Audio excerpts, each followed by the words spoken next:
Hi, I am Michael Buckoff from BetterTOEFLScores.com, and if your TOEFL score is lower than 26, watch this video. If you have TOEFL speaking limitations with grammar, you may get a score of 23 out of 30 points. However, what does it really mean when ETS says that your response may be somewhat limited in the range of structures used? If you take a look at where you see the 3 here, and you look under what's called language use, right? This is what I'm talking about right here. It says, response may exhibit some imprecise or inaccurate use of vocabulary or grammar structures, or inaccurate is easy. It means that something is wrong. It's not being used correctly. But then it says, or be somewhat limited in the range of structures used. And ETS does not really explain this. That's the purpose of this video, is to explain what ETS means when it says somewhat limited in the range of grammar structures used. What is a limitation? If you have a limitation, your control of your grammar is not as good as it could be.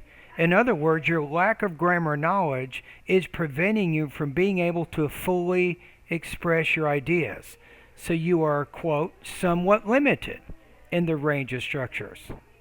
Because ETS says not just limited, but somewhat limited, what does the word somewhat mean? Somewhat means to a moderate extent or amount. In other words, your grammar is a little bit, to some extent, limited in its range of expression. So somewhat is the opposite to the word very, or the opposite of the word very.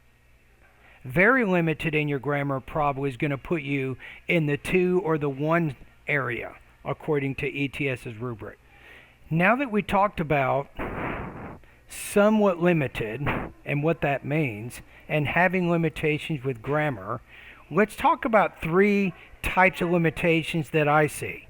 I've been teaching TOEFL now for about 35 years. I have at least 20 to 30 practice tests sent to me every week for grading, and I can tell you what some of these common limitations are. Okay, one is called point of view. So this limitation is especially evident during the TOEFL integrated speaking task. Remember that we have 3 points of view. We have the first person point of view, the I, the me, the my. We have the second person point of view, the you or the your, and we have the third person point of view, which is the he, the she, or it.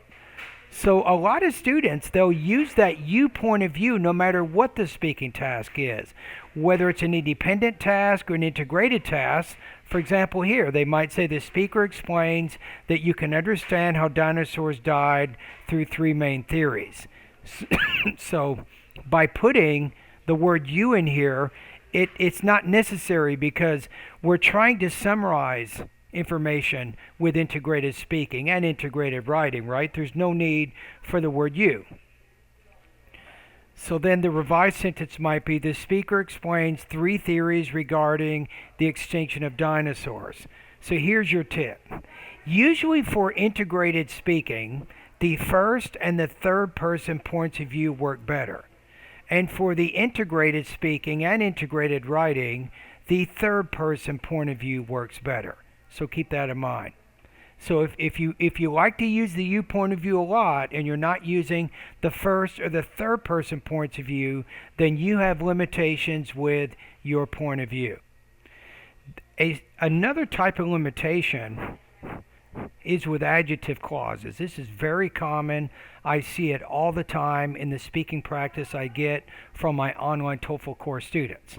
So sometimes students will only choose basic grammar to express their ideas. As a result, they will avoid more advanced grammar structures like adjective clauses. So these students maybe either they don't know the grammar or they're too scared to use it because they might make a mistake. Right? So here's an example of what I call limitations or avoidance of adjective clauses. Last week in my biology class, I'll probably put a comma right here, I spoke to a student. his research paper received acclaim from the professor. So notice when I revise that sentence, instead of the two shorter sentences, we now have one. So last week in my biology class, I spoke to a student. Notice the use of the word whose research paper received acclaim from the professor. So if you're not using a lot of words like whose, maybe who, maybe that, maybe whom, maybe which, if you deliberately avoid those or don't use them at all because you don't know how to, then you have a limitation with adjective clauses. The third type of limitation that some students have with their grammar and their speaking, it's a limitation with sentence variety. So in these cases, students will very heavily rely on shorter, simpler sentence constructions to convey their ideas. Here's an example of what I call limitations with sentence variety. The author in the reading passage explains three theories. The three theories focus on the extinction of dinosaurs. The speaker in the lecture opposes those three assertions. So the repetition, usually if one sentence ends in a word and you repeat that same word in the next sentence, probably you need to combine those two sentences. And the fact that this student did not do that, that shows a limitation with sentence variety, which is kind of connected to adjective clauses and the lack of using more advanced structures. Now, if we revise this, it might look something like this. The author in the reading passage explains three theories regarding the extinction of dinosaurs, and the speaker in the lecture opposes those three assertions. So in this case, instead of 1, 2, 3 sentences, we now have one, and we're using a coordinating conjunction to connect the main points from the reading and the listening passage. The last type of limitation I'm talking about in this video, it's a limitation with verb tenses. English grammar has 13 verb tenses. Do you know how to use them all? If the answer is no, then you may have limitations with your verb tenses. So some students cannot control their verb tenses during the independent speaking task because sometimes it requires these students to talk about something which happened in the past. Thus, these students frame their stories or experiences using simple present tense verbs. So here's an example of limitation with verb tenses.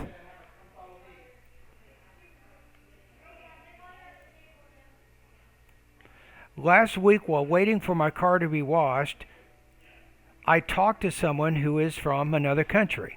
During our conversation, he told me that he cannot complete his college degree till he earned enough money to pay for his tuition and books. So the student here, even though the student uses this word last week, which clearly frames this as a past event, the student does not use past tense verbs to convey that past reality. Therefore, this student has limitations with verb tenses. Now let's take a look at a revised version of it. So last week, while waiting for my car to be washed, I talked to someone who was from another country. During our conversation, he told me that he could not complete his college degree until he earned enough money to pay for his tuition and books. So in this case, by using the words talked, was, told, could, and earned, this experience is clearly framed by using past tense verbs. So how can I improve my grammar so I have better control? It's easy. Enroll in my TOEFL speaking and writing service, which will help you to find out whether or not you have limitations with grammar, identify what your grammar limitations are, practice grammar lessons and speaking exercises to eliminate your limitations. It's that simple. For more information, go to bettertoeflscores.com.